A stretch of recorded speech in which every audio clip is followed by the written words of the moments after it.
Good morning. तो आज के हमारे टॉपिक है मार्केट स्ट्रक्चर के third topic, nature of demand curve and marginal curve under monopoly market. तो मोनोपोली मार्केट के हम meaning, assumption and causes of monopoly already discuss कर चुके हैं। तो आज हम nature of demand curve and marginal curve under monopoly को क्या करेंगे, डिस्कस करेंगे।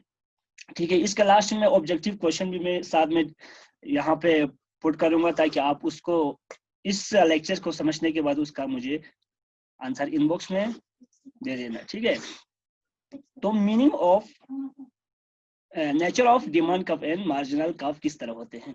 Marginal curve, marginal revenue and average जो रेवेन्यू होते हैं मोनोपोली के अंदर, उसका जो स्लोप होते हैं यूं कुछ इस तरह से आते हैं, डाउनवर्ड स्लोपिंग होते हैं। ठीक है, ये है AR कर्व। ठीक, इसका नेचर कुछ इस तरह से आते हैं और मार्जिनल रेवेन्यू कुछ इस तरह से आते हैं। ठीक है, तो इससे हमें यह पता चलता है इस डायग्राम से कि marginal revenue and average revenue जो होते हैं, एवरेज रेवेन्यू हमारे प्राइस और डिमांड कर्व को भी क्या करते हैं, शो करते हैं। ठीक है, और ये जो कर्व होते हैं मोनोपोली के अंदर डाउनवर्ड स्लोप होते हैं। जैसे कि हमने परफेक्ट कंपटीशन के अंदर MR एंड AR कर्व का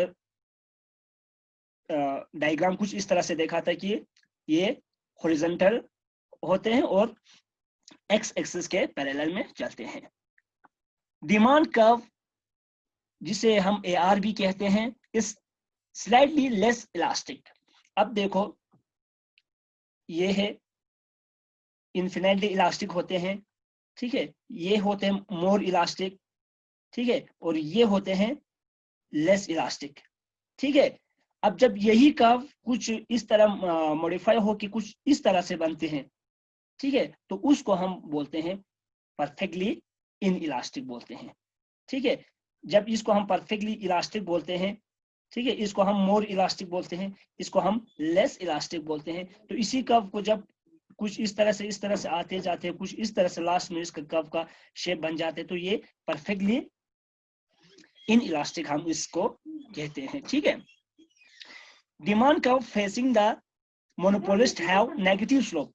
ठीक है, ये जो हमने AR कर्व मोनोपोली के अंदर डाउनवर्ड स्लोप होते हैं और इसी कर्व को हम क्या कहते हैं, डिमांड कर्व भी कहते हैं, और जो कि नेगेटिव स्लोप होते हैं। अब ये देखो, दिस इज पॉजिटिव स्लोप। ठीक है, तो मोनोपोलिस्ट का डिमांड कर्व पॉजिटिव स्लोप नहीं होते, बल्कि क्या आते हैं, ओनली नेगेटिव स्लोप। ठीक, Therefore, elasticity will be negative। तो इससे हमें क्या पता चलता है कि इलास्टिसिटी जो होते हैं, ठीक है, वो उसका वैल्यू हमेशा क्या आते हैं, नेगेटिव आते हैं। क्यों? क्योंकि इसका डिमांड का भी नेगेटिवली स्लोप होते हैं। ठीक है, ये कुछ इंपॉर्टेंट पॉइंट है। और यहाँ पे साथ में दिया हुआ है कि MR equal to price divided by price bracket 1 minus 1 बटे E। ये कुछ इस तरह से P 1 माइनस 1 बटे E।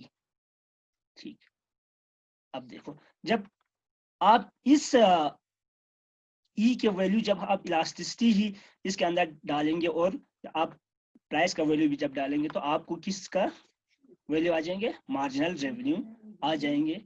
ठीक है, और यही मार्जिनल रेवेन्यू इसका कर्व कुछ इस तरह से आते हैं, और एवरेज रेवेन्यू के जस्ट नीचे से ही ये क्या होते हैं, पास होते हैं। ठीक है, so MR equal to P bracket 1 minus 1 divided by E represent elasticity is always less than 1, और इसका जो वैल्यू हमेशा क्या आते हैं, लेस देन 1 रहते हैं।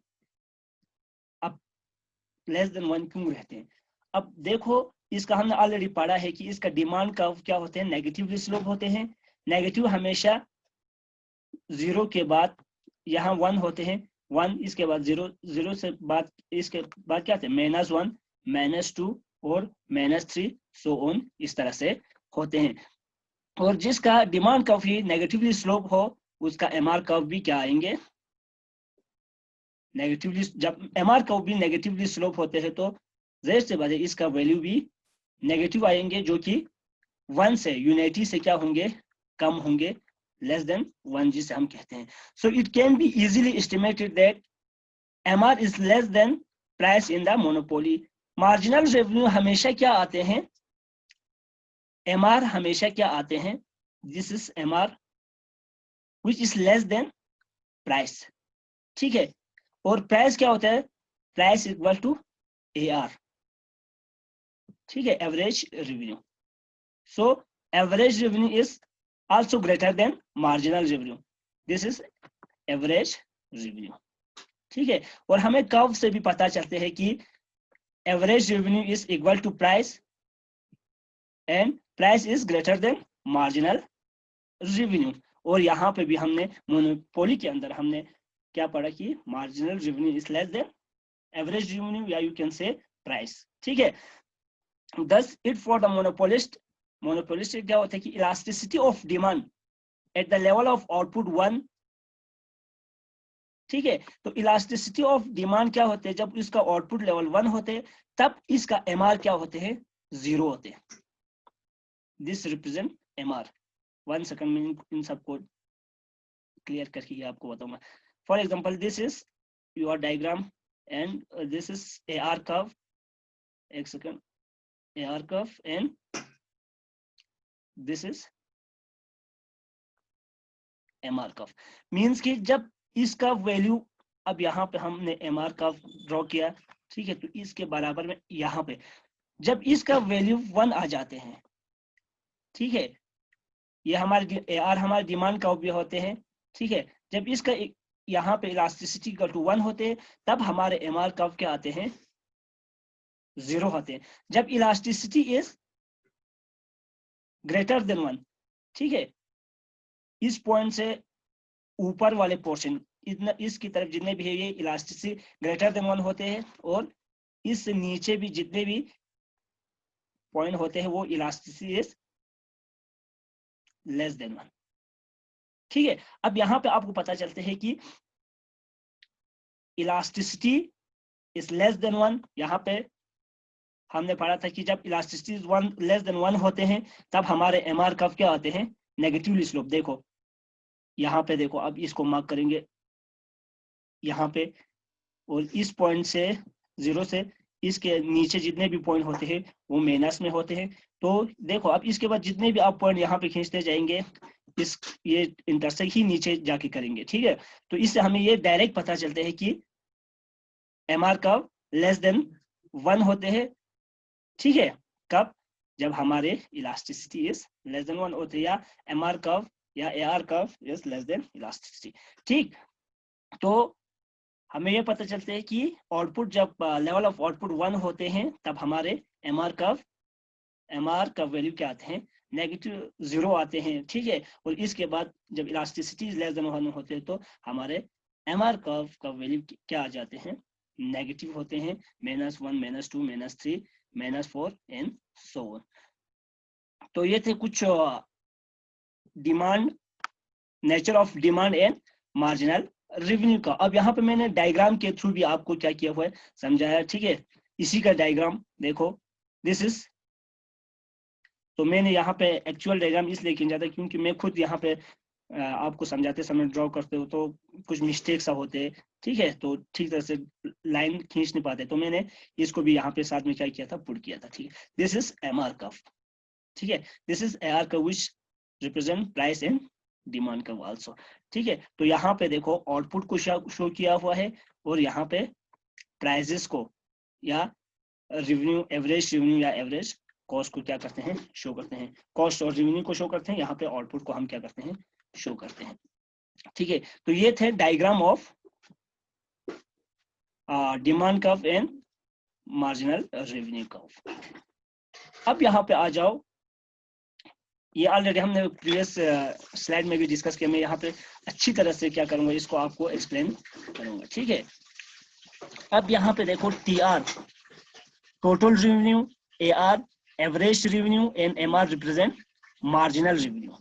जब हमने एक वहां पे डिस्कस किया था, जब ये AR कर्व, डिमांड कर्व, ये देखो ये AR कर्व भी होते हैं, ठीक है, और दिस इज MR कर्व, ठीक। ये MR कर्व क्या होते हैं? AR कर्व डिमांड कर्व को भी हम कहते हैं, ठीक है। So this line is AR curve and also we call it is a demand curve of the monopoly market, ठीक है।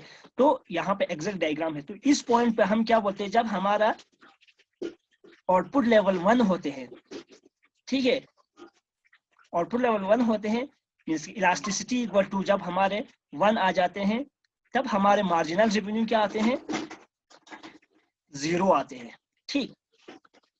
अब जब हम टोटल यूटिलिटी, मार्जिनल यूटिलिटी का कंसेप्ट बहुत दिन पहले पढ़ा था, तब हमने वहां पे एक और चीज पढ़ा था कि दिस इज टोटल यूटिलिटी, ठीक है, फॉर एग्जाम्पल, ठीक। एंड दिस इज हमारे शायद मार्जिनल यूटिलिटी का कर्व भी कुछ इस तरह से आते हैं। जब मार्जिनल यूटिलिटी का वैल्यू 0 आते हैं, तब TR किस पॉइंट पे आते हैं? मैक्सिमम पॉइंट पे आते हैं, ठीक है। यहाँ पे भी देखो, जब output level elasticity equal to 1 होते हैं, अब हमारे मार्जिनल वैल्यू का वैल्यू 1 आते हैं। तो इससे हमें यह पता चलता है कि जब मार्जिनल वैल्यू का 1 आते हैं, तब हमारे टोटल यूटिलिटी कितना होते हैं? मैक्सिमम आते हैं, ठीक है। या यू कैन से यहाँ पे टोटल रेवेन्यू कर्व को शो किया है। इसी तरह मैं यहाँ पे आपको समझाने के लिए वो रिकेप किया था, ताकि आपको ये वाला सीन जब दिमाग में आ जाते तो ये इजीली समझ में आ जाते हैं। यूटिलिटी की केस में हमने इस तरह से मार्जिनल यूटिलिटी जब 0 आते हैं, तब टोटल यूटिलिटी मैक्सिमम आते हैं। इसी तरह जब रेवेन्यू की जब हम बात करते हैं, तो मार्जिनल रेवेन्यू जब 0 होते हैं, तो टोटल रेवेन्यू हमेशा क्या आ जाते हैं? मैक्सिमम आते हैं। स्टोरी सबका सेम है, बस जस्ट नेम अलग है। वो रेवेन्यू है, ये रेवेन्यू है, वो टोटल यूटिलिटी के बारे में बात कर रहे हैं, ठीक है। जब हमारे आपकी एट इक्विलिब्रियम लेवल 1 होते हैं, तो आपकी MR क्या होते हैं? 0 आते हैं। तो अब आपकी TR क्या होते हैं? मैक्सिमम आते हैं, जो कि यहाँ पे क्या हो रहा है? डायग्राम के थ्रू भी शो हो रहा है, मैक्सिमम है, ठीक। जब आपकी elasticity is less than 1, means की यहाँ से जितने भी नीचे पॉइंट होते हैं वो सब लेस देन 1 होते हैं, और जहां से इस पॉइंट से ऊपर की तरफ जितने भी पॉइंट होते हैं वो ग्रेटर देन 1 होते हैं। तो जब आपकी इलास्टिसिटी इज लेस देन 1 होते हैं, ये वाला सीन होते हैं, ठीक है, ये वाला सीन होते हैं, तब MR इज नेगेटिव। अब यहाँ पे देखो, अब यहाँ से आप जितने भी लाइन ड्रॉ करेंगे, सब एक्सिस लाइन के नीचे चले जाएंगे, ठीक है। ये वाला पॉइंट सब क्या है? नेगेटिव है। देखो, सब नेगेटिव, सब नेगेटिव। अब जितने भी लाइन खींचते जाएंगे इसके बाद, ठीक है, अप टू दिस पॉइंट, ये क्या हो जाते हैं? नेगेटिव MR वैल्यू आ जाते हैं। And TR is decreasing. आपकी TR क्या हो रहा है? डिक्रीज हो रहा है। इसी लाइन को हम यूं इस तरह खींचेंगे। देखो यहाँ पे है, देखो इस पॉइंट पे फॉर एग्जांपल, अब इस पॉइंट पर आपको 20 रेवेन्यू मिल रहा है, तो इस पॉइंट पे आपको कितने मिलेंगे? 19 मिलेंगे, ठीक, ठीक। और इस पॉइंट पे आपको 100, इस पॉइंट पे 18, इस पॉइंट पे 17, इस पॉइंट पे 16, इस पॉइंट पे 15, इस पॉइंट पे 14, इस पॉइंट पे 13, इस पॉइंट पे 16, इस तरह डिक्रीज होते जाएंगे, ठीक है। तो जब हमारी इलास्टिसिटी इक्वल टू 1 होते हैं, तब हमारे मार्जिनल 0 होते हैं और TR मैक्सिमम आते हैं। इसके बाद जब हमारे इलास्टिसिटी लेस देन होते हैं, तब हमारे MR नेगेटिव होते हैं और TR डिक्रीजिंग होते हैं। ये बहुत इंपॉर्टेंट है, आप लोगों को कॉम्पिटिटिव एग्जाम में ये चीज पूछे जाते हैं। तो ये आप जब डायग्राम दिमाग में रखेंगे, तो आपको सोल्व करने में कोई दिक्कत नहीं है, ठीक है। तो आप इजीली मार्क कर सकते हैं। अगर ये चीज आपको पता नहीं है कि इलास्टिसिटी इक्वल टू 1 होते हैं, तो हमारे MR का वैल्यू क्या आते हैं, ठीक है, 0 आते हैं। तो कुछ आपको ये चीज मालूम नहीं हो, तो आप वहां पे TR का वैल्यू क्या होते हैं वो अगर पूछा हो, तो आप सोल्व नहीं कर पाएंगे, ठीक है, क्योंकि आप मार्जिनल वैल्यू को क्या आते हैं वो चीज पता नहीं है, तो TR का क्या कैसे निकालेंगे, ठीक है। तो इस चीज के लिए ये तीनों चीज आपको पता होना चाहिए। एक इलास्टिसिटी इक्वल टू 1 आते हैं, तो क्या क्या वैल्यू आते हैं TR और MR का। जब इलास्टिसिटी इज लेस देन 1 होते हैं, तो इसका इन दोनों का MR और TR का वैल्यू क्या आते हैं। और इलास्टिसिटी इज ग्रेटर देन 1 होते हैं, तो MR और TR का वैल्यू क्या आते हैं। तो ये चीज आप जब दिमाग में डायग्राम को ही दिमाग में रखेंगे, तो आप वहां पे डायग्राम को छोटे साइड में डायग्राम को शो डिपिक्ट करके आप वहां पे डायग्राम को बना के अब इनका आंसर इजीली दे सकते हैं। ठीक है, ये आप रटिफिकेशन नहीं कर सकते, इसको रट्टा करके आपको दिमाग में नहीं रहेंगे जब तक आप डायग्राम को ही नहीं समझेंगे। तो कोशिश करना कि चीजों को समझने की, बेसिक से बेसिक चीज को समझने की कोशिश करना। जब आप नेट जेआरएफ के एग्जाम देंगे तब भी आप ये चीज बहुत काम आते हैं। तो ये खासकर ये इलास्टिसिटी का कंसेप्ट तो मैं पहले से ही बताते आ रहा हूँ कि इसको जितना हो सके इसका कंसेप्ट बिल्कुल क्लियर करो। ठीक है, प्योर वाटर की तरह इतना क्लियर होना चाहिए। ठीक है, तब ये जो इलास्टिसिटी का कंसेप्ट बहुत सारे आप फर्स्ट ईयर से लेकर आप पीएचडी भी कर रहे हो वहां पे भी ये चीज क्या आते हैं, इस्तेमाल में आते हैं। और आपको इसका फुल मतलब और किस तरह ये इसका वैल्यू क्या आते, तो क्या आते हैं, इसका बिल्कुल स्टोरी आपको समझ में है तो आप कहीं भी दिक्कत फेस नहीं करेंगे। तो कोशिश करना इन चीजों को बिट बाय बिट समझने की। जब इलास्टिसिटी इज ग्रेटर देन 1 होते हैं, मींस कि ये वाला पोर्शन, ठीक है, अप टू दिस पॉइंट, ठीक, तब एमआर इज पॉजिटिव। अब देखो इस पॉइंट से इस पॉइंट पे तो 0 होते हैं, तो इसके ऊपर जितने भी पॉइंट है उन सब का वैल्यू क्या आते हैं, पॉजिटिव। और इसके नीचे जितने भी आते हैं उन सब का वैल्यू क्या आते हैं, नेगेटिव आते हैं। ठीक है, तो एमआर हमें यहाँ पे दिख रहा है कि एमआर का वैल्यू पॉजिटिव ही आ रहे हैं। देखो आप पॉजिटिव नेगेटिव तो आप दिमाग में नहीं रख सकते, तो इस डायग्राम को तो दिमाग में रख सकते हैं कि इसका डायग्राम कुछ ऐसा है। ठीक है, तो ये वाला नेगेटिव, तब हमारे टीआर क्या होते हैं, टोटल रेवेन्यू इंक्रीजिंग। देखो अब यहाँ पे देखो आपके टीआर का वैल्यू फॉर एग्जांपल यहाँ पे 10 है। ठीक है, अब इसका वैल्यू इस तरह से कुछ आ जाते हैं तो 12, इसी तरह सो ऑन ये वैल्यू टीआर का वैल्यू क्या आ जाते हैं, इंक्रीज आ जाते हैं। फॉर एग्जांपल हमने यहाँ पे 20 रखा था, ठीक है, इस पॉइंट पे, इस पॉइंट पे, ठीक है, तो इसका वैल्यू यहाँ पे क्या आएंगे 9, 18।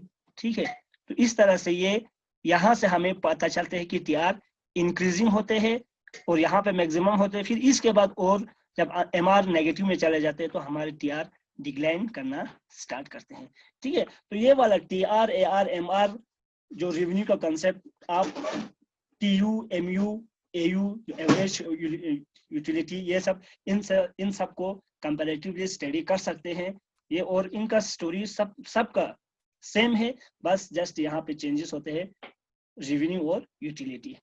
ठीक है, तो इस कंसेप्ट को आप समझने के बाद टोटल यूटिलिटी का कंसेप्ट भी आपको, marginal utility, AR, average utility, उनको इजीली अंडरस्टैंड कर पाएंगे। ठीक है, या उस चीज को समझ के इस चीज को क्या कर पाएंगे, इजीली अंडरस्टैंड कर पाएंगे। ठीक है, तो मैं हमेशा से कहते आ रहा हूँ कि कोशिश करना कि चीजों को कंपैरेटिव स्टडी करके ही समझे, ताकि आपको कुछ याद भी इजीली रह जाते हैं। अगर आपको टीआर का कंसेप्ट, ये वाला सीन बिल्कुल पता है, तो आप जब टीयू से जितने भी क्वेश्चन आएंगे इसी से रिलेटेड, तो आप उनको क्या कर पाएंगे, इजीली कर पाएंगे। तो थैंक यू वेरी मच। तो आज के लेक्चर इतने ही थे। इसके बाद हम नेक्स्ट लेक्चर में लॉन्ग रन इक्विलिब्रियम कंडीशन को क्या करेंगे, पढ़ेंगे। ठीक है, तो शॉर्ट रन हम ऑलरेडी डिस्कस कर चुके हैं। शॉर्ट रन में नॉर्मल आते हैं, सुपर नॉर्मल प्रॉफिट आते हैं, या मिनिमम लॉसेस जो गेन करते हैं फॉर्म। तो ये चीज लॉन्ग रन इक्विलिब्रियम से कैसे डिफरेंट है, या लॉन्ग रन में भी इसी 3 लेवल आते हैं, super normal profit, normal profit and loss, ये 3 होते हैं सीन या नहीं होते, उन चीज को हम क्या करेंगे, स्टडी करेंगे। इसी तरह हर परफेक्ट कंपटीशन मार्केट या monopoly market, monopolistic market, oligopoly, इन सब का सीन क्या है, इन सब का सीन है अलग अलग, इनका डायग्राम भी कुछ अलग से बनते हैं। तो ये चीज आपको समझना होगा। Thank you very much.